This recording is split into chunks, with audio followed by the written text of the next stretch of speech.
वसाळकर साहेब होते, पण संभाजीनगरात मला त्यावेळेस 624 पैकी 511 मतं भेटले. ते 511 82% मतं भेटले होते. आणि संभाजीनगर जिल्ह्यातला एकही मतदार कोणत्या का पक्षाचा असत नाही, कोणत्या का रिपाई असेल कोणता असेल, यांनी दुसऱ्याला मतदान नव्हतं केलं.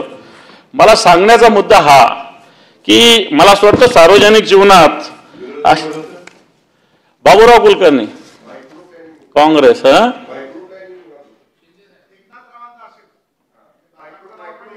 मायक्रो प्लॅनिंग प्रत्येकाला जबाबदार आहे. मी शिंदे साहेबांचं नाव घेतलं ना, पण माननीय उद्धवजी ठाकरे साहेबांनी उमेदवारी दिली होती आणि मला चांगलं माहित आहे देवेंद्रजींनी सुद्धा काय सजेशन दिलं होतं हेही मला चांगलं माहिती आहे. त्या सगळ्या गोष्टी इथं बोलण्याची काही गरज नाही. देवेंद्र फडणवीस साहेब तेव्हा मुख्यमंत्री होते, दादा प्रदेशाध्यक्ष होते. या सगळ्या गोष्टी त्यावेळेस कशा पद्धतीने केलं हे मला चांगली त्याची माहिती आहे, जाणीव आहे.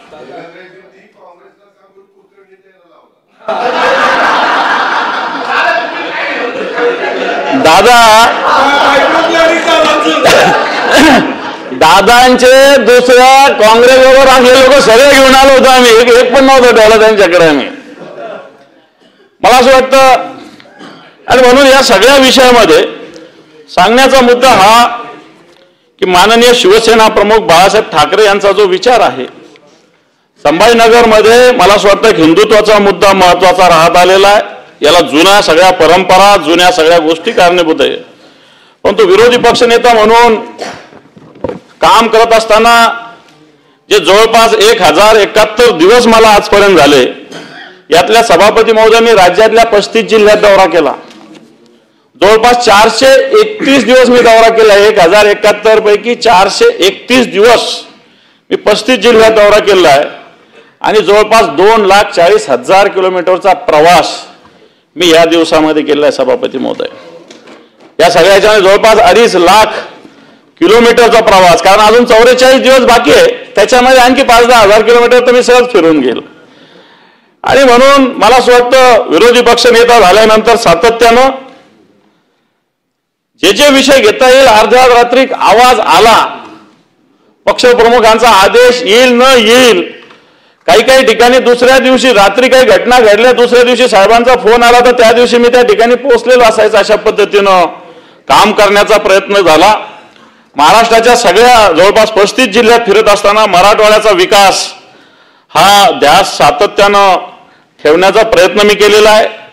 सभापती महोदय, फिरत असताना अनेक आठवणी येतात, अनेक प्रसंग येतात, पण तुम्ही या सगळ्याच्यात विरोधी पक्षनेते ज्याच्यात मोठे प्रकल्प किती येत असतील, जात असतील, मोठ्या घोषणा सरकार स्वीकारत असेल नाही स्वीकारत असेल, परंतु श्रीरामपूरमध्ये असताना एक माझ्या आयुष्यातली एक छोटीशी घटना घडली, परंतु ती अतिशय रिमार्केबल आहे की एक मच्छिंद्रनाथ गंगाधर भागवत नावाचे बेलापूर तालुका श्रीरामपूरचे 88 वर्षाचे ग्रस्त होते सभापती. 88 वर्षाचे आणि 28 वर्षापासून 7/12 त्याच्या जमिनीची नोंद घ्यावी म्हणून 28 वर्षापासून चक्रा मारत होते. कळकट मळकट कपडे होते, चष्मा एवढा झाड होता, तोंड धुतलेलं नव्हतं. अतिशय वाईट अवस्थेत हे नागरिक मला भेटायला आले आणि सभापती महोदय, मी माझ्या शिवसेना स्टाईल तिथल्या तलाठ्याला फोन लावला. 10 मिनिटात इथं ये म्हटलं. त्याने उत्तर असं तसं द्यायचा प्रयत्न केला, पण मी त्याला 10 मिनिटात ये म्हटलं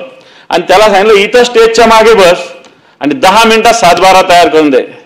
मुख्यमंत्री महोदय, खरोखर 10 मिनिटात 7/12 बनला, जो 28 वर्ष झालेला नव्हता. आणि त्याचे जे अश्रू आले, मला असं वाटतं हीच कामाची पावती आहे. पण हेही सांगण्याचा मुद्दा आहे की एवढ्या कामाला एखाद्या नागरिकाला 28 वर्ष फिरावं लागतं दादा. हा पण एक महत्वाचा मुद्दा आहे. छोटासा विषय 7/12 नोंद करण्याची, पण 28 वर्ष फक्त तलाट्याला बोलवलं. आता बरेच काय प्रति तलाठी असतात, लॅपटॉप सोबत असतात. मी त्याला म्हणलं इथून स्टेजवरून तू उठायचं नाही, तो 7/12 तयार केल्याशिवाय.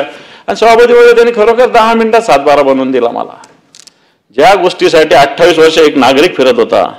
सांगण्याचा मुद्दा हा की लोकांचे छोटे छोटे प्रश्न असतात, पण सोडवण्यासाठी एक प्रामाणिकता आवश्यक असते. आणि मला असं वाटतं ज्या पद्धतीनं एक प्रशासनाने काम करण्याची आवश्यकता असते, वाटतं ती करण्याची गरज या निमित्तानं आहे. सभापती महोदय, माननीय मुख्यमंत्र्यांनी सद्भावना व्यक्त केल्या. सावरकर भक्त, मी सावरकर भक्त असल्याचा मला सार्थ अभिमान आहे. रक्ताने सह्या केल्यात सभापती महोदय. आम्ही सावरकरांसाठी आम्ही रक्ताने सह्या केल्या होत्या आणि अजून सावरकरांसाठी रक्त सांडण्याची गरज पडली तर ते सुद्धा सांडण्याची आमची तयारी